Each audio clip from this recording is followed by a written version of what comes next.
मासिक धर्म के दौरान कौन से कार्य नहीं करने चाहिए। दोस्तों, एक बार माता लक्ष्मी और भगवान विष्णु क्षीर सागर में शेषनाग की शैया पर विश्राम कर रहे होते हैं। तभी देवी लक्ष्मी भगवान विष्णु से पूछती हैं, हे प्रभु, आज मेरे मन में एक शंका उत्पन्न हो रही है। केवल आप ही मेरी इस शंका का समाधान कर सकते हैं। भगवान विष्णु कहते हैं, हे प्रिय, तुम्हारे मन में जो भी शंका हो निसंकोच होकर पूछो, मैं तुम्हारी सभी शंकाओं का समाधान अवश्य करूंगा। देवी लक्ष्मी कहती है, हे प्रभु, किस श्राप के कारण स्त्रियों को मासिक धर्म की पीड़ा सहन करनी पड़ती है? मेरा दूसरा प्रश्न यह है प्रभु, एक रजस वाला स्त्री को कौन से कार्य नहीं करने चाहिए जिससे उन्हें पाप लगता है? भगवान विष्णु कहते हैं, हे देवी, आज तुमने मानव जाति के कल्याण के लिए बहुत ही उत्तम प्रश्न किया है। तुम्हारे इन सभी प्रश्नों का उत्तर देव शर्मा की इस प्राचीन कथा से प्राप्त हो जाएगा। इस महान कथा का श्रवण करने मात्र से ही समस्त पापों का नाश होता है। जो भी पति पत्नी इस कथा को ध्यानपूर्वक सुनते हैं उन्हें सौभाग्य की प्राप्ति होती है। इसीलिए हे देवी, आप भी इस कथा को ध्यानपूर्वक सुनिए। देवी लक्ष्मी कहती हैं, हे प्रभु, ये देव शर्मा कौन थे? उनका आचार विचार कैसा था? मैं इस कथा को अवश्य सुनना चाहती हूँ। कृपया आप इस कथा को मुझसे कहिए, मैं इसे ध्यानपूर्वक पूरा अवश्य सुनूंगी। भगवान विष्णु कहते हैं, हे देवी, पूर्व काल की बात है। मध्य देश में एक अत्यंत शोभायमान नगरी थी। उस नगरी में देवशर्मा नाम के ब्राह्मण रहा करते थे। देवशर्मा को समस्त शास्त्रों और वेदों का ज्ञान था। वह परम बुद्धिमान, गुणवान तथा धर्म कार्य में तत्पर रहता था। सभी वर्णों के लोग उन्हें बड़ा सम्मान देते थे। वे प्रतिदिन यज्ञ, दान, धर्म तथा संध्या उपासना किया करते थे। वे पशु, पुत्र, बंधु बांधव तथा धन संपत्ति से संपन्न थे। देवशर्मा की पत्नी का नाम भगना था। वह भी अत्यंत चरित्रवान, गुणवान तथा पतिव्रता धर्म का पालन करने वाली स्त्री थी। फिर एक दिन देवशर्मा ने अपने घर पर सत्यनारायण की पूजा रखी और सभी ब्राह्मणों को स्वयं जाकर निमंत्रण दिया। नगर में निवास करने वाले समस्त मनुष्यों को उसने पूजा के लिए तथा भोजन के लिए बुलाया। फिर पूजा के दिन समस्त ब्राह्मण उसके घर पर पधारे। देवशर्मा ने सभी ब्राह्मणों का विधिपूर्वक पूजन किया और उनका आदर सत्कार किया। फिर उसने सभी ब्राह्मणों को घर के अंदर बुलाया और सुंदर आसन देकर उन्हें बिठाकर मिष्टान्न भोजन कराया। ब्राह्मणों को भोजन कराने के बाद उसने भगवान का स्मरण करते हुए सभी को वस्त्र आदि का दान करके विदा किया। वे सभी ब्राह्मण देवशर्मा को आशीर्वाद देकर वहां से चले गए। उसके बाद उसने अपने परिवार, बंधु बांधव तथा अनेक दीन और भूखे लोगों को भोजन कराया। इस प्रकार से सभी को भोजन कराकर और पूजा संपन्न करके जब वह ब्राह्मण अपने घर के द्वार के सामने खड़ा रहा, तब उसने देखा कि उसके घर के सामने एक कुतिया और बैल बात कर रहे थे। उस ब्राह्मण ने उस कुतिया और बैल की पूरी बात सुनी तो उसे बड़ा आश्चर्य हुआ। वह कुतिया और बैल उसके माता पिता ही थे, जो पिछले जन्म के पाप के कारण इस जन्म में कुतिया और बैल बन गए थे। तब वह ब्राह्मण मन ही मन सोचने लगा, ये दोनों तो साक्षात मेरे माता पिता ही हैं, जो मेरे घर पर पशु बनकर आए हैं। किस कारण से इन दोनों को प्राणियों का शरीर प्राप्त हुआ? अब इनके उद्धार के लिए मैं क्या करूं? इस प्रकार विचार करते हुए उस ब्राह्मण को रात भर नींद नहीं आई और वह रात भर भगवान का स्मरण करते हुए सोच विचार करने लगा। उसने सोचा, मेरे माता पिता की मुक्ति का उपाय केवल मुनि वशिष्ठ जी ही बता सकते हैं। इसीलिए सुबह होते ही देवशर्मा स्नान आदि कार्य संपन्न करके मुनि वशिष्ठ जी के आश्रम पर पहुंच गया। आश्रम पर आते ही मुनि वशिष्ठ जी ने देवशर्मा का स्वागत किया। वशिष्ठ जी कहने लगे, हे ब्राह्मण श्रेष्ठ, आज किस कारण से आपका हमारे आश्रम में आगमन हुआ है? आप दुखी दिखाई पड़ते हो, आपके दुख का क्या कारण है, बताओ। देवशर्मा कहता है, हे मुनिवर, आपको प्रणाम है। आपके दर्शन से आज मेरा जन्म सफल हुआ है। हे मुनीश्वर, आज मैं आपके पास एक शंका लेकर आया हूँ। कृपया आप ही मुझे इस दुख से बाहर निकाल सकते हैं। मैं अत्यंत दुखी और दुर्बल हो गया हूँ। वशिष्ठ जी कहते हैं, हे ब्राह्मण, दुख ना करो। तुम्हारी जो भी शंका हो निसंकोच होकर पूछो, मैं अवश्य तुम्हारी शंका का समाधान करूँगा। फिर देवशर्मा कहता है, हे मुनिवर, कल मैंने अपने घर पर भगवान विष्णु का पूजन किया तथा अनेक ब्राह्मणों को और भूखे लोगों को भोजन कराया, विधि पूर्वक भगवान का पूजन किया। फिर मेरे द्वार पर एक कुतिया और एक बैल आ गया। दोनों मेरे घर के सामने खड़े होकर बात कर रहे थे। सबसे पहले कुतिया उस बैल से इस प्रकार से कहने लगी, हे स्वामी, आज जो घटना घटी उसे सुनिए। हमारे पुत्र के घर में ब्राह्मणों के भोजन के लिए जो दूध रखा था, एक सांप ने उस दूध के बर्तन में अपना विष उगल दिया था, जिसे देखकर मुझे बड़ी चिंता होने लगी। उसी दूध से भोजन बनने वाला था। अगर सभी लोग उस दूध को खा लेते तो उनकी मृत्यु हो जाती। इसीलिए मैंने उस बर्तन में से सारा दूध पी लिया।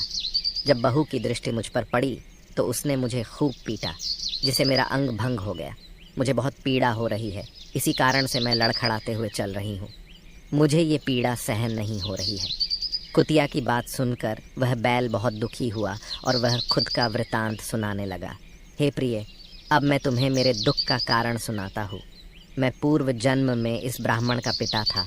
आज इस ब्राह्मण ने सभी लोगों को भोजन कराया, किंतु इसने मेरे सामने घास तक नहीं डाली और ना ही मुझे जल पिलाया। इसी कारण से मैं बहुत दुखी हो गया हूँ। फिर देव शर्मा कहने लगा, इस प्रकार से अपने माता पिता को कुतिया और बैल के रूप में ऐसा बोलते हुए देखकर मुझे बड़ा दुख हो रहा है। मुझे रात भर नींद नहीं आ रही है। हर क्षण मुझे चिंता सता रही है। मैंने कभी कोई पाप नहीं किया है, हमेशा धर्म के कार्य किए हैं, फिर भी मेरे माता पिता को ऐसे कष्ट झेलने पड़ रहे हैं। इसी कारण से आज मैं आपके पास आया हूँ। कृपया आप अपनी योग शक्ति से पता करके मुझे बताइए, किस कारण से मेरे माता पिता की ऐसी दुर्दशा हुई है और उनकी मुक्ति के लिए मुझे कौन सा कर्म करना चाहिए। फिर गुरु वशिष्ठ ध्यान लगाते हैं और उस ब्राह्मण के माता पिता के पूर्व जन्म के कर्मों को देखते हैं और देव शर्मा से कहने लगते हैं, हे ब्राह्मण, तुम्हारे माता पिता ने पिछले जन्म में घोर पाप किया है। उसी पाप के कारण आज उनकी ऐसी दुर्दशा हुई है। देव शर्मा कहता है, हे गुरुदेव, किस पाप के कारण मेरे माता पिता की दुर्दशा हुई है, कृपया विस्तार से बताइए, मैं जानना चाहता हूँ। फिर ऋषि वशिष्ठ कहते हैं, हे ब्राह्मण देवता, तुम ध्यान से सुनो। ये बैल जो तुम्हारे पिता हैं, ये पिछले जन्म में कुंडी नगर के श्रेष्ठ ब्राह्मण रहे हैं। इन्होंने एक दिन एकादशी का व्रत करके भोजन किया था। एकादशी के व्रत के दिन इसने दान धर्म भी नहीं किया। इसने द्वार पर आई गायों को कभी भोजन नहीं खिलाया। इसने अपने पितरों का श्राद्ध भी विधि पूर्वक नहीं किया। तुम्हारे पिता ने पिछले जन्म में मासिक धर्म के दौरान ही तुम्हारी माता के साथ संबंध बनाया था और इसी पाप के कारण इसे इस जन्म में बैल का रूप प्राप्त हुआ है। अब तुम्हारी माता के बारे में सुनो। तुम्हारी माता ने रजस्वला होते हुए भी भोजन बनाया। मासिक धर्म के दौरान ही इसने भगवान की पूजा की, तुलसी को जल चढ़ाया। रजस्वला होते हुए भी इसने भगवान को भोग लगाया। इसी कारण से इसे महापाप लगा है। मासिक धर्म के दौरान स्त्री 3 दिनों के लिए अपवित्र हो जाती है। मासिक धर्म के दौरान स्त्री को पूजा पाठ नहीं करना चाहिए। स्त्री को इन 3 दिनों में अपने बाल भी नहीं धोने चाहिए, इससे पति की आयु कम होती है।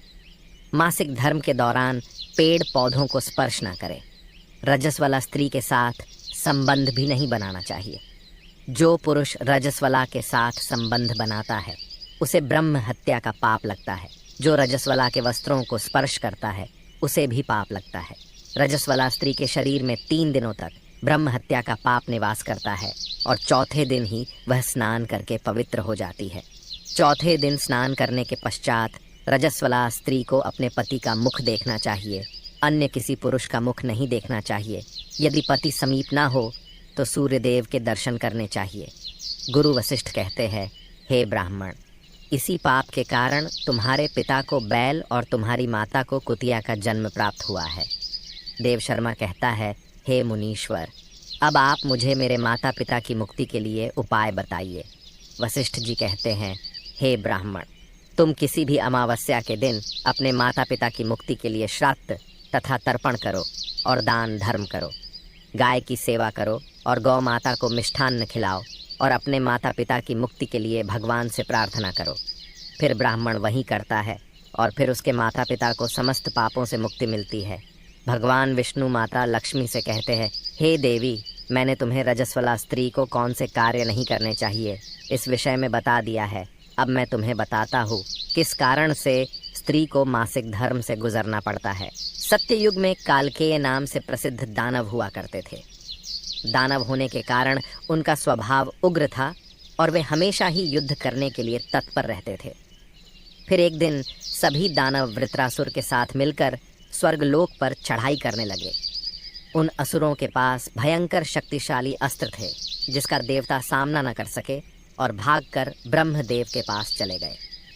फिर ब्रह्मदेव ने उन्हें असुरों को परास्त करने का उपाय बताते हुए कहा, हे इंद्र, तुम इसी क्षण महर्षि दधीचि के पास जाओ। वे उनके शरीर की हड्डियों से तुम्हें अस्त्र शस्त्र प्रदान करेंगे। उन्हीं अस्त्रों का प्रयोग करके तुम वृत्रासुर का वध कर सकोगे। फिर सभी देवता महर्षि दधीचि के आश्रम पर जाते हैं और उन्हें प्रार्थना करके अस्त्र प्रदान करने की विनती करते हैं। फिर संसार के कल्याण के लिए महर्षि दधीचि अपने शरीर की हड्डियों से अस्त्र शस्त्र निर्माण करते हैं। उन्हीं अस्त्रों में से एक वज्र नाम का अस्त्र होता है जिसे देवराज इंद्र धारण कर लेते हैं। फिर सभी देवता गण वृत्रासुर के साथ युद्ध करने के लिए निकल जाते हैं। देवताओं और दानवों के बीच भीषण युद्ध होता है। सभी देवता आकाश में दानवों से युद्ध के लिए एकत्रित हो जाते हैं और प्रहार करने लगते हैं। अग्निदेव अग्नि के प्रहार से दैत्यों को दग्ध करने लगते हैं। अग्नि के प्रभाव से दैत्यों का अंग अंग जलने लगता है। फिर वरुण देव जल की वर्षा से दैत्यों को डुबो देते हैं जिससे दैत्य त्राही त्राही करने लगते हैं। अनेक दिनों तक इस प्रकार से दैत्यों और देवताओं के बीच में भीषण युद्ध चलने लगता है। फिर देवराज इंद्र और वृत्रासुर आमने सामने आ जाते हैं। दोनों के बीच भीषण युद्ध होता है और फिर देवराज इंद्र अपने वज्र का प्रहार करके वृत्रासुर को मार डालते हैं। उस दानव वृत्रासुर की मृत्यु होते ही उसके शरीर से ब्रह्म हत्या बाहर निकलती है और इंद्र का पीछा करने लगती है। फिर वह ब्रह्म हत्या इंद्र के शरीर में प्रवेश कर लेती है जिससे इंद्र को ब्रह्म हत्या का पाप लगता है। देवराज इंद्र ब्रह्मदेव के पास जाते हैं और उनसे ब्रह्म हत्या से छुटकारा दिलाने के लिए कहते हैं। फिर ब्रह्मदेव उस ब्रह्म हत्या को इंद्र के शरीर से निकलने की आज्ञा देते हैं और वह ब्रह्म हत्या इंद्र के शरीर से बाहर निकलकर ब्रह्मदेव से कहने लगती है, हे परम पिता, अभी तक मैं वृत्रासुर के शरीर में निवास कर रही थी क्योंकि उसने अनेक ब्रह्म हत्याएं की थी। जब इंद्र ने उसकी हत्या की तो मैं इंद्र के शरीर में वास करने लगी। अब आप ही मुझे कोई उचित स्थान दीजिए जहाँ पर मैं रह सकूं। फिर ब्रह्मदेव कहते हैं, हे ब्रह्म हत्या, मैं तुम्हें उचित स्थान देता हूँ। फिर ब्रह्मदेव ने ब्रह्म हत्या के 4 भाग किए और कहा, हे ब्रह्म हत्या, तुम्हारा एक चौथाई भाग अग्नि के भीतर रहेगा। जो भी मनुष्य अग्नि को आहुति नहीं देगा तुम उसके शरीर में प्रवेश कर लेना। तुम्हारा दूसरा एक चौथाई भाग जल के भीतर रहेगा। जो भी जल में थूकेगा अथवा मल मूत्र का त्याग करेगा तुम उसके शरीर में प्रवेश करोगी। फिर तीसरा एक चौथाई भाग पेड़ पौधों और वृक्षों के भीतर रहेगा। जो भी मनुष्य अकारण ही वृक्षों को काटेगा उसे भी ब्रह्म हत्या का पाप लगेगा। फिर ब्रह्मदेव ने अप्सराओं को बुलाया और कहा, हे अप्सराओं, इस ब्रह्म हत्या का एक चौथाई भाग तुम ग्रहण करो। अप्सराएं कहने लगी, हे प्रभु, आपकी आज्ञा से हम इसे ग्रहण करने के लिए तैयार है, किंतु हमें भी इससे मुक्ति का कोई उपाय बताइए। फिर ब्रह्मदेव कहने लगे, हे अप्सराओं, जो भी पुरुष रजस्वला स्त्री के साथ संबंध करेगा उसके अंदर यह ब्रह्म हत्या प्रवेश कर जाएगी। इस प्रकार से ब्रह्म हत्या के 4 भाग हुए। एक अग्नि में, दूसरा जल में, तीसरा वृक्षों में और चौथा स्त्रियों के अंदर प्रवेश कर गया। उसी ब्रह्म हत्या के भाग्य के कारण स्त्रियों को मासिक धर्म आता है। जो भी पुरुष मासिक धर्म के दौरान स्त्रियों को स्पर्श करता है अथवा उनके साथ संबंध बनाता है उसे ब्रह्म हत्या का पाप लगता है। भगवान विष्णु कहते हैं, हे देवी, इस प्रकार से मैंने आपको स्त्री के रजस्वला होने के पीछे की कथा और रजस्वला स्त्री को कौन से कार्य नहीं करने चाहिए आदि के विषय में बता दिया है। माँ लक्ष्मी कहती है, हे प्रभु, आज आपने मुझे बहुत ही महत्वपूर्ण ज्ञान दिया है। मैं भी आपको वचन देती हूँ, जो भी स्त्री मासिक धर्म के दौरान पूजा पाठ करेगी, पति के साथ संबंध रखेगी, उसके घर में मैं प्रवेश नहीं करूँगी। वीडियो देखने के लिए तो दोस्तों, इस प्रकार से मासिक धर्म के दौरान स्त्रियों को ये कार्य नहीं करने चाहिए।